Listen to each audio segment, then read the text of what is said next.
Okay, EQing toms. So I've got a bit of a beat here with some toms. Here we go.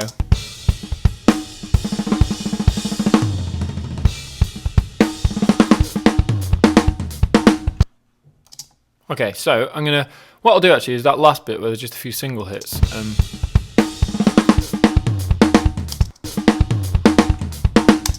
Yeah, so here we go. There's two toms in this. They were both recorded, I think, with 57s or something.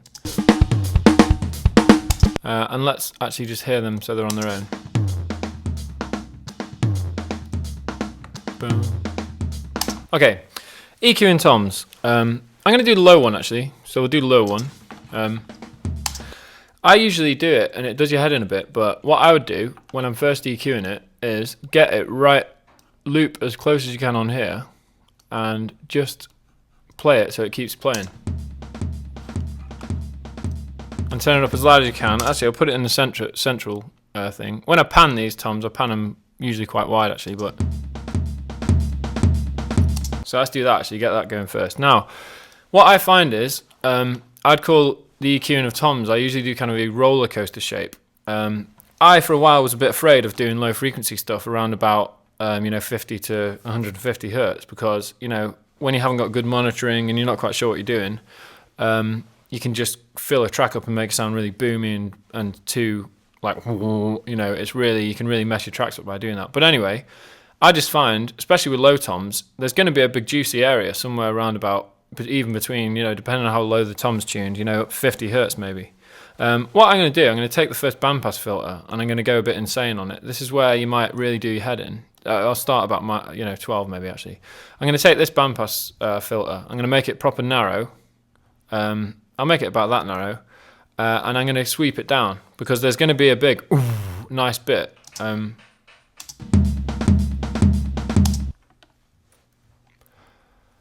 Okay, so I've got my low boost. What I'm going to do is sweep it down.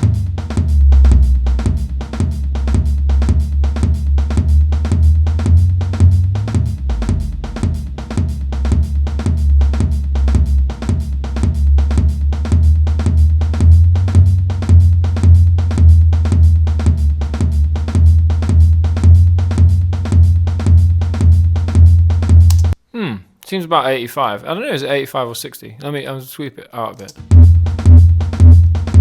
Yeah, I don't know if I like that.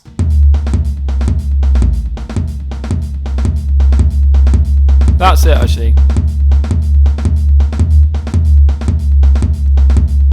Usually low toms, and this one seems like it was really quite a big low tom. It wasn't mic'd that well. You can tell it's been, the mic maybe was a little more distant away from the skin than it could have been. But that real, that thing that was around about 86 actually, I find that that's not very nice. I think that wasn't a particularly nice harmonic. And tuning of toms, all this stuff really makes a big difference. What I'm going to do, but generally you find one frequency which when the toms hit, it then adds an extra bit of body to the end of the tom. It goes doom, and you hear it,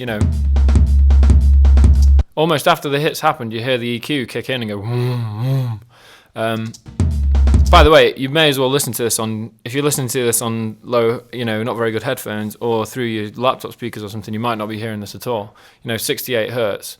You need either decent pair of headphones or, a good pair of monitors or something. But anyway, you just have to trust me that it's going on anyway at this point, unless you can actually hear it. But what I generally do anyway is find that bit, which is about 68 hertz at the moment. Now widen the boost out a little bit, And again, put it off and on. That's with nothing.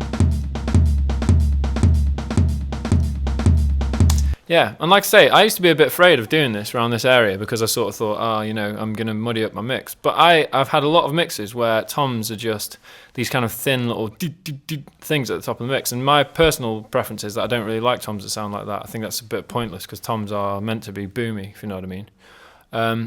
Just as an experiment, actually, because the next thing is I usually take out the boxy area around about 500 hertz. So I'm going to take this, hear that kind of... 300. Usually there's about 2 nasty areas in toms, I find, which is about 300 is always a bit nasty, and about 500 to 700 is always a bit nasty. The thing I like the least though is the 500 area to 700, which I call like the boxiness area. That kind of pow pow. Sometimes it goes up to about 700.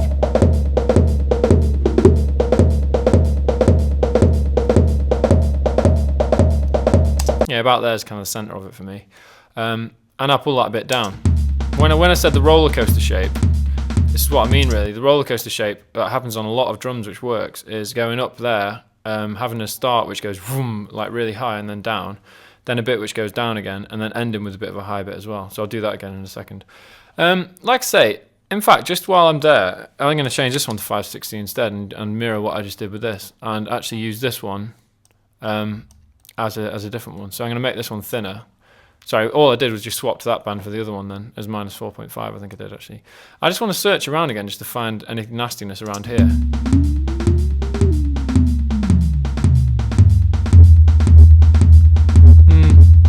Tell you what actually, I didn't like that very much, but I don't really want to get rid of that because you'll hollow it out.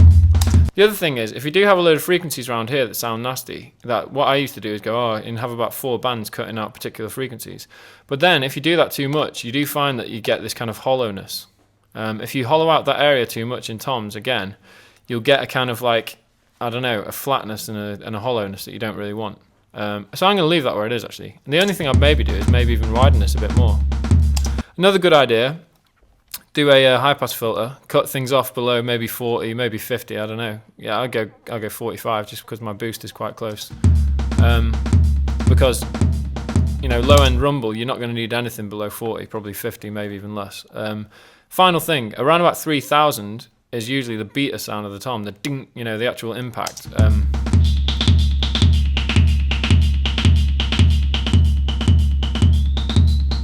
Can go up to like 5k actually sometimes. Sometimes a 5k boost on toms is quite nice. Is it doing your head in yet? It's worth doing your head in though, even if you just do it for about 3 minutes. It is worth it to be precise. I'll go 3000. Widen it a bit. Hear what it's like massively wide. That's what you're adding. You know. So I'll add maybe 5 or something. And for me, that's how I EQ a tom, yeah? That's with nothing.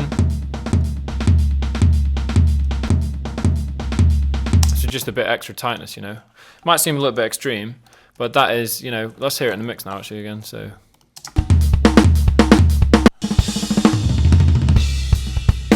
Yeah, a bit loud now of course.